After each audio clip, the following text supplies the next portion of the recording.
السلام علیکم viewers, novel 9 episode number 13۔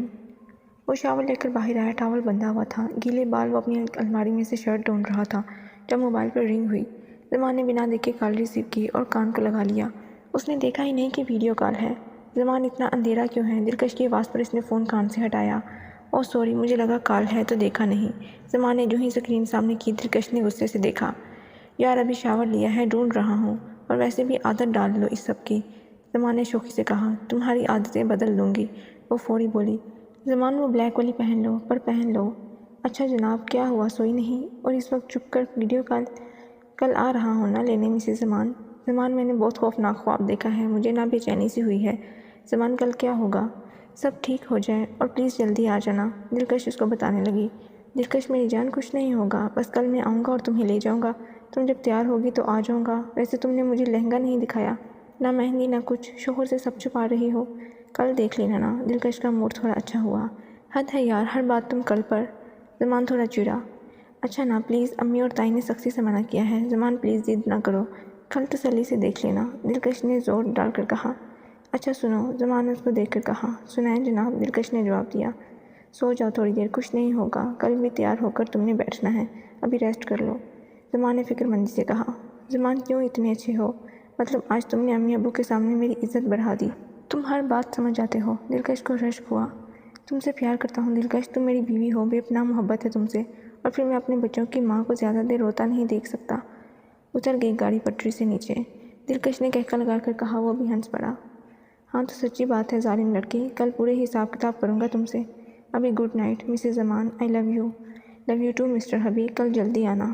ہاں اگر تم ابھی سو جاؤ گی تو جلدی آؤں گا، زمان نے کہہ کر کال کٹ کی اور اپنے کمرے میں چیزیں ٹھیک کر کے وہ بھی لیٹ گیا۔ صبح کی اذان کے بعد طاہر ہاؤس میں چہل پہل شروع ہو گئی تھی۔ بارات 10 بجے کی تھی، رخصتی ہی کرنی تھی، 1 بجے کا کھانا اور پھر رخصتی۔ ان کے خاندان میں رسمیں بہت تھیں تو رخصتی 10 بجے رکھی تھی۔ کھانا وغیرہ ملک طاہر نے ڈیرے سے بنوایا تھا، وہاں بن رہا تھا، گھر پر سارے انتظام ہو رہے تھے۔ اس کے ساتھ سب سے بڑا مسئلہ دلکش کو تیار کرنا تھا۔ زمان نے باہر جانے سے منع کر دیا تھا، دونوں کی اس پر بحث بھی ہو گئی تھی۔ زمان کا کہنا تھا کہ باہر جانا ہے تو وہ لے کر جائے گا، اور اگر نہیں تو دلکش باہر نہیں جائے گی۔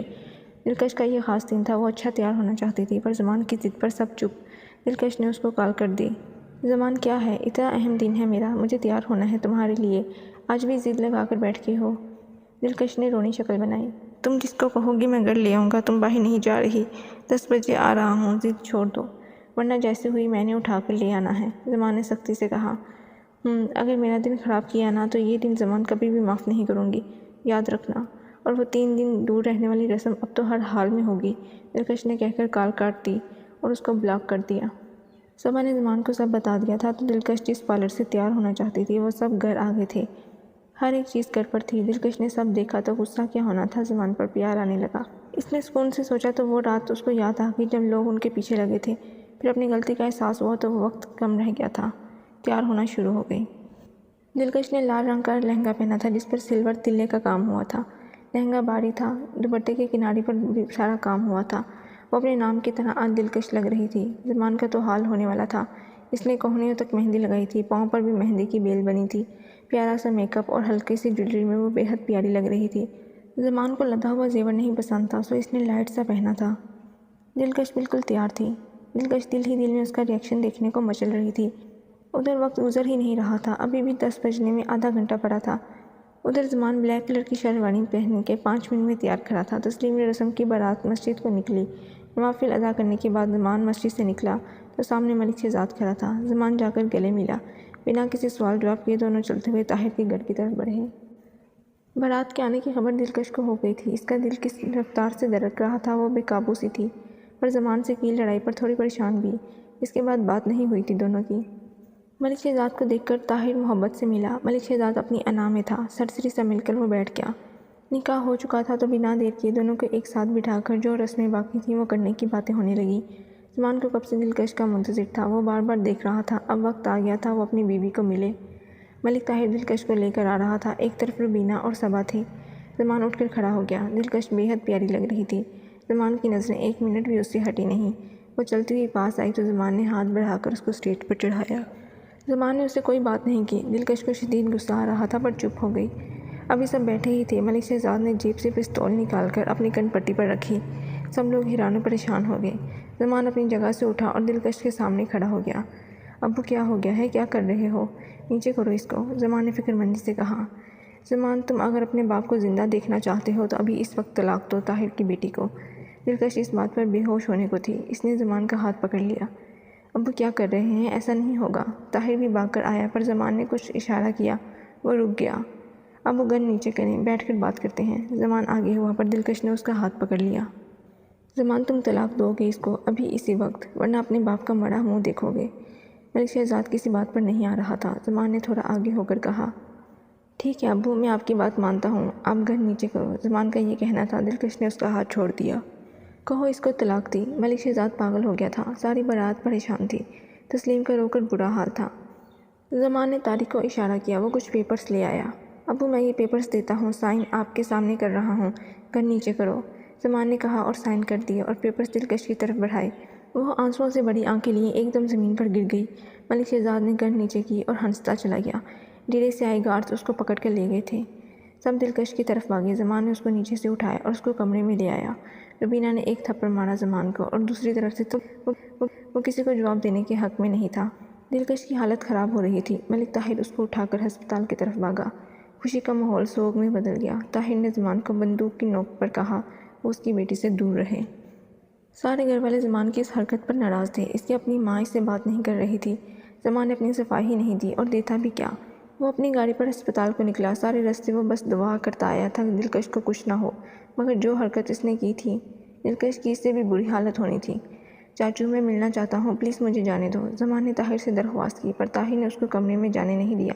دلکش کی حالت سنجیدہ تھی، ڈاکٹر نے بتایا اس نے پریشانی لی ہے۔ چاچو میری بات سنیں، ویسا نہیں ہے جیسا آپ کو لگ رہا ہے، میری بات کا یقین کریں۔ زمان نے طاہر کو روک کر اپنی بات بتائی۔ تو کیسا ہے زمان؟ تم بڑی محفل میں میری بیٹی کو… ملک طاہر رو پڑا۔ چاچو میں نے دلکش کو نہیں چھوڑا، وہ بیوی ہے میری، میرے نکاح میں ہے، یہ دیکھیں وہ پیپرز۔ زمان نے وہ پیپرز طاہر کو دیے۔ طاہر ابھی تک شوق میں تھا۔ زمان اس کو بٹھا کر ڈاکٹر کے پاس چلا گیا۔ اب کیسی ہے دلکش؟ زمان نے لیڈی ڈاکٹر سے پوچھا۔ انہوں نے کوئی گہرا شوق، کوئی پریشانی لی ہے جس کی وجہ سے وہ ابھی تک بے ہوش ہیں۔ اگلے 2 گھنٹے تک اگر ان کو ہوش نہ آیا تو وہ کوما میں جا سکتی ہیں، ڈاکٹر نے کہا اور جانے کو کمرے سے نکلی۔ ڈاکٹر میں اپنی وائف سے مل سکتا ہوں؟ ہاں جی آپ مل لیں، وہ بے ہوشی میں کسی زمان کا نام لے رہی تھی، ممکن ہو تو بلائیں ان کو، شاید ان کی طبیعت بہتر ہو۔ زمان جٹ ڈاکٹر کے روم سے نکلا اور دلکش کے پاس پہنچ گیا۔ وہ نازک پری کی طرح بے ہوش پڑی، جیسے ابھی کوئی ہاتھ لگائے تو ٹوٹ جائے گی۔ زمان چلتا اس کے پاس آ گیا۔ دلکش کا ہاتھ پکڑ کر وہ سینے سے لگائے اس کو بیٹھا دیکھتا رہا۔ دلکش میری جان واپس آ جاؤ میرے پاس، دیکھو میں یہاں ہوں، دلکش تم سن رہی ہو؟ زمان اس پر جھکا، اس سے باتیں کر رہا تھا۔ دلکش کی آنکھیں سے آنسو جاری تھے۔ زمان نے اس کو صاف کیا، وہ جانتا تھا اس کا علاج بھی وہی ہے۔ زمان نے دلکش کے ماتھے پر ہونٹ رکھے، اس کا ہاتھ پیار سے بستر پر رکھا اور روم سے نکل کر سیدھا ڈاکٹر کے پاس گیا۔ ملک شہزاد اپنی حرکت پر اتنا خوش تھا کہ بھول گیا کہ سلیمہ اس کو لوٹ رہی تھی۔ اس کا سچ سامنے دیکھ بھی چکا تھا، پھر بھی انجان بن رہا تھا۔ ڈیرے کے گارڈز نے ملک شہزاد کو جس کمرے میں بند کیا، اسی کمرے کی دوسری طرف سلیمہ اور عائشہ بند تھیں۔ دونوں مجرم ایک دوسرے کے پاس ہی تھے۔ ملک شہزاد پہلے تو خوشی مناتا رہا، پھر دوسری طرف کی آوازوں پر کان لگائے سننے لگا۔ کیا وہ سلیمہ ہیں؟ ہائے اتنا وقت لگا، سال لگے ان دونوں منحوس کو الگ کرنے کو۔ طاہر جیسے شریف انسان کو برا ثابت کیا میں نے۔ ملک شہزاد اپنے ہی خون کا دشمن ہو گیا۔ 5 سال پہلے دونوں میں یہ دوری ڈالی تھی دولت اور زمین کے لیے، اور اب کچھ بھی نہ ملا، کچھ بھی نہیں۔ سارا کچھ امی آپ کی وجہ سے ہوا، میری زندگی برباد کر دی آپ نے۔ نہ زمان ملا نہ دولت، کچھ ملا تو وہ فیل ہوا، نومی شیر، حرکات میں گنڈا، آوارہ۔ آپ نے اپنی بیٹی کو برباد کر دیا۔ عائشہ چیخ پڑی۔ سارا سچ سن کر ملک شہزاد کے پیروں تلے سے زمین نکل گئی۔ وہ اپنا ہی گریبان نوچتا رہا۔ یا اللہ یہ میں نے کیا کر دیا، اپنی ہی بیٹی کی خوشیاں ختم کر دیں۔ دلکش… ملک شہزاد وہاں ہی بیٹھ گیا۔ آنٹی زمان نے دلکش کو طلاق نہیں دی۔ طارق ساری باتیں سن کر بول پڑا۔ روبینہ اور تسلیم فوری بول پڑی۔ اس نے سب کے سامنے دلکش کو پرچہ دیا۔ آنٹی طلاق کے پیپرز بھلا اتنی جلدی کیسے بن گئے؟ یہ بات میں آپ دونوں کو بتا رہا ہوں۔ زمان نے انکل کو روکنے کے لیے وہ پیپرز دیے۔ طارق نے ساری کہانی جب روبینہ اور تسلیم کو سنائی، دونوں خوش ہو گئیں، گلے ملی اور باہر بتانے لگیں۔ جب طارق نے روک دیا، جب تک زمان نہیں آتا۔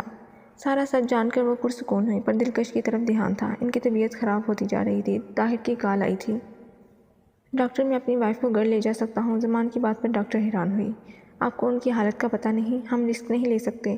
ڈاکٹر پتہ ہے تبھی لے جانا چاہتا ہوں، وہ ایسے ٹھیک نہیں ہوگی، زمان نے سوچ کر کہا۔